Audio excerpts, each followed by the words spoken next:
श्री स्वामी समर्थ. नमस्कार मित्रांनो, आज आपण पाहणार आहोत फेब्रुवारी 2026 साठी कुंभ राशीचे राशी भविष्य. फेब्रुवारी 2026 मध्ये तुमचे कार्यक्षेत्र, आर्थिक परिस्थिती, आरोग्य, वैवाहिक जीवन आणि पारिवारिक जीवन कसे जाईल हे पाहणार आहोत. त्याचबरोबर उपाय देखील सांगणार आहे. कुंभ राशीत जन्मलेल्यांना महिन्याची सुरुवात कमकुवत होण्याची शक्यता आहे, कारण सूर्य, मंगळ, बुध आणि शुक्र हे ग्रह तुमच्या 12व्या घरात असतील.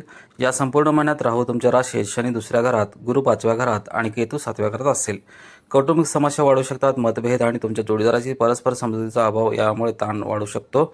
वारंवार प्रयत्न केल्यानंतर प्रेमसंबंधामध्ये यश मिळू शकते. तुम्हाला तुमच्या आक्रमक स्वभावावर नियंत्रण ठेवावे लागेल, अन्यथा तुमचे नाते तोडू शकते. कौटुंबिक नात्यामध्ये काही प्रेम राहील, परंतु स्वतःला श्रेष्ठ सिद्ध करण्याची स्पर्धा समस्या निर्माण करू शकते.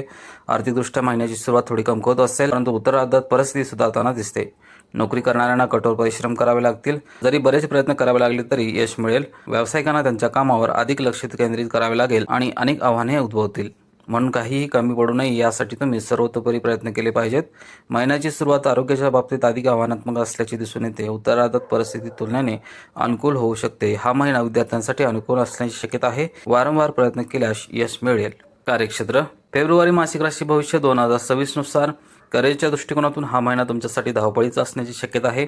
10व्या घराचा स्वामी मंगळ महिन्याच्या सुरुवातीला त्याच्या उच्च राशी मकर राशीत असेल, जो सूर्य, बुध आणि शुक्र यांच्यासह 12व्या घरात असेल. 23 तारखेपासून तो तुमच्या पहिल्या घरात प्रवेश करेल, जिथे राहू देखील उपस्थित असेल. या सर्व ग्रहाव्यतिरिक्त गुरु तुमच्या पहिल्या घरात दृष्टिक्षेप करेल, तो तुमच्या 5व्या घरात आणि वक्री असेल. या ग्रहांच्या स्थितीमुळे तुम्हाला खूप व्यस्त कामाचा दबाव जाणवेल, म्हणून तुम्ही कामाच्या शिफ्टमध्ये थोडी विश्रांती घ्यावी, अन्यथा समस्या वाढू शकतात. मानसिक ताण टाळा आणि कोणाशीही जास्त आक्रमक संभाषण टाळा.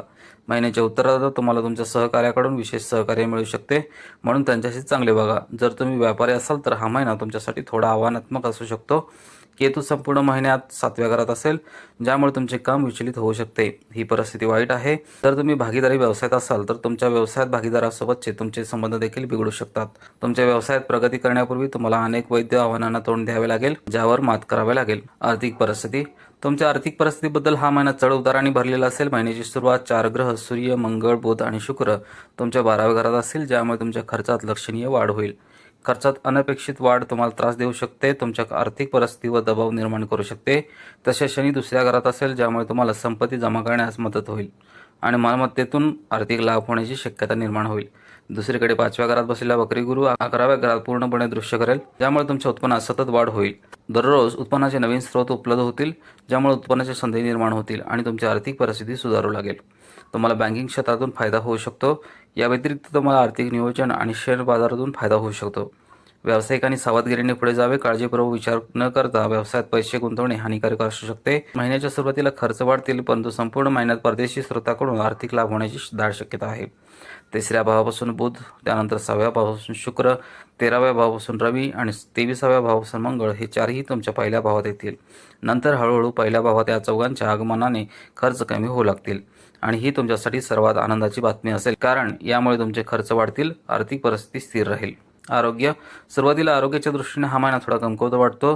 तुमच्या राशीचे स्वामी शनी महाराज संपूर्ण महिन्यात दुसऱ्या घरात चांगल्या स्थितीत आहेत, त्यामुळे कितीही समस्या आल्या तरी तुम्ही नियमित दिनचर्या पाळली पाहिजे. यामुळे तुम्हाला मोठ्या समस्यामध्ये अडकण्याचे टाळता येईल. तसेच महिन्याच्या सुरुवातीला तुमच्या 12व्या घरात असलेले 4 ग्रह सूर्य, मंगळ, बुध आणि शुक्र शारीरिक समस्या वाढवतील. पायानं दुखापत, टाचांचे दुखणे, सांधेदुखी, डोळ्याच्या समस्या आणि झोपेच्या संबंधित समस्या तुमच्यावर परिणाम करू शकतात. महिन्याच्या उत्तरार्धात हे 4 ग्रह तुमच्या पहिल्या घरात राहूसोबत एकत्र येतील. तुमच्या राशीवर या 5 ग्रहांचा प्रभाव आरोग्याच्या समस्या वाढू शकतो. तुमच्या आहारामुळे आणि अनियमित दिनचर्येमुळे तुम्हाला समस्या येऊ शकतात. तुमच्या पहिल्या घरात वक्री गुरुच्या दृष्टीने तुम्ही तुमचे आरोग्य राखण्याचा वारंवार प्रयत्न कराल. तीव्र प्रयत्नांनी आणि शनी महाराजांच्या आशीर्वादाने तुम्ही यशस्वी होऊ शकता आणि तुमचे आरोग्य सुधारू शकता. या महिन्यात तुम्ही तुमच्या खाण्याच्या सवयी सुधारल्या पाहिजेत आणि नियमितपणे सकाळी लवकर फिरणे तुमच्यासाठी फायदेशीर ठरेल. प्रेम आणि लग्न. हा महिना तुमच्या प्रेमसंबंधासाठी अनुकूल असण्याची शक्यता आहे. संपूर्ण महिनाभर वक्री गुरु 5व्या घरात राहील आणि 5व्या घराचा स्वामी बुध महिन्याच्या सुरुवातीला मंगळ, शुक्र आणि सूर्यासह 12व्या घरात आणि 3ऱ्या घरापासून राहूसह पहिल्या घरात भ्रमण करेल. महिन्याच्या सुरुवातीला तुम्ही तुमच्या जोडीदाराशी काही बाबीवर मतभेद करू शकता. तुम्ही काहीतरी वाईट बोलू शकता, ज्याबद्दल तुम्हाला पश्चाताप होईल आणि माफी मागावी लागेल. कधीकधी तुम्ही स्वतःला रोमॅन्टिक क्षण घालवत असल्याचे आढळून येते, जे तुमचे नाते मजबूत करेल आणि तुमचे प्रेम वाढवेल. महिन्याच्या उत्तरार्धात बुध आणि शुक्राचा प्रभाव भरपूर प्रणय, परस्पर प्रेम आणि आत्मशंकेची भावना आणेल. तसेच तुमचा ज्वलंत स्वभाव कधीकधी या क्षणांना कमकुवत करू शकतो, म्हणून तुम्हाला स्वतःवर नियंत्रण ठेवावे लागेल. गुरुच्या आशीर्वादाने तुम्ही तुमच्या जोडीदाराला आनंदी ठेवण्यासाठी आणि त्यांना आनंदी पाहण्यासाठी खूप प्रयत्न कराल. विवाहित लोकांसाठी हा महिना थोडा कठीण असू शकतो, कारण केतू महाराज संपूर्ण महिन्यात 7व्या घरात असतील, ज्यामुळे तुमच्यातील गैरसमज वाढू शकतात. त्यानंतर 7व्या भावावर सूर्य, मंगळ, बुध, शुक्र आणि राहू या ग्रहांच्या प्रभावामुळे तुमच्या सामंजस्याचा अभाव राहील आणि क्षुल्लक गोष्टीवरून तुमचे भांडण होऊ शकते. म्हणून तुम्ही तुमच्या नात्यात खूप काळजीपूर्वक पुढे जावे. कौटुंबिक जीवन.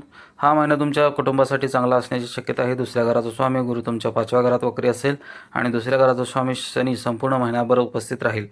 त्याची तिसरी दृष्टी तुमच्या 4थ्या घरात असेल. 4थ्या घराचा स्वामी शुक्र महिन्याच्या सुरुवातीला 12व्या घरात, दुसऱ्या घराचा स्वामी मंगळ याच्याशी युती करेल आणि नंतर 6व्या घरापासून 1ल्या घरात राहू यांच्याशी युती करेल. ग्रहांच्या स्थितीनुसार कौटुंबिक जीवन चर्चा आणि आपलेपणाची भावना तसे प्रेमाने भरलेले असेल, परंतु अनेक बाबींमध्ये स्पर्धा असेल. एकमेकांना मागे टाकण्याची स्पर्धा कधीकधी कौटुंबिक मूल्यांना कमकुवत करू शकते. यामुळे कुटुंबात काही तणाव निर्माण होऊ शकतो. महिन्याच्या सुरुवातीला तुमच्या आईच्या आरोग्याच्या समस्या अधिक त्रासदायक असू शकतात, परंतु उत्तरार्धात तिचे आरोग्य सुधारू शकते. विशेषतः 6व्यानंतर जेव्हा शुक्र तुमच्या 1ल्या घरात प्रवेश करेल तेव्हा या समस्या काहीशा कमी होतील. तसेच तुम्ही तरीही तुमच्या आईच्या आरोग्याकडे लक्ष दिले पाहिजे. महिन्याच्या सुरुवातीला कुटुंबावर मोठा खर्च येईल, परंतु उत्तरार्धात हे खर्च कमी होतील, ज्यामुळे तुम्ही सुटकेचा निश्वास सोडू शकाल. तुम्हाला तुमच्या आक्रमक स्वभावावर नियंत्रण ठेवावे लागेल, अन्यथा तुमच्या भावंडाशी वाद होऊ शकतो. उपाय आहेत. शनिवारी महाराज दशरथ यांनी लिहिलेले नील शनी स्तोत्र पठण करावे. बुधवारी गाईला हिरव्या भाज्या खाऊ घालाव्या. शुक्रवारी महालक्ष्मी देवीच्या मंदिरात जा आणि तिला लाल फुले अर्पण करा. शनिवारी पिंपळाच्या झाडाला पाणी अर्पण करा आणि त्याच्या भोवती 7 प्रदक्षिणा घाला. व्हिडिओला नक्की लाईक करा, शेअर करा आणि उमाशेखर राष्ट्र चॅनलला सबस्क्राईब करायला विसरू नका आणि कमेंटमध्ये ओम नमः शिवाय लिहा. पुन्हा भेटू अशाच एका आध्यात्मिक आणि प्रेरणादायी माहितीच्या व्हिडिओसह. जय हिंद, जय महाराष्ट्र.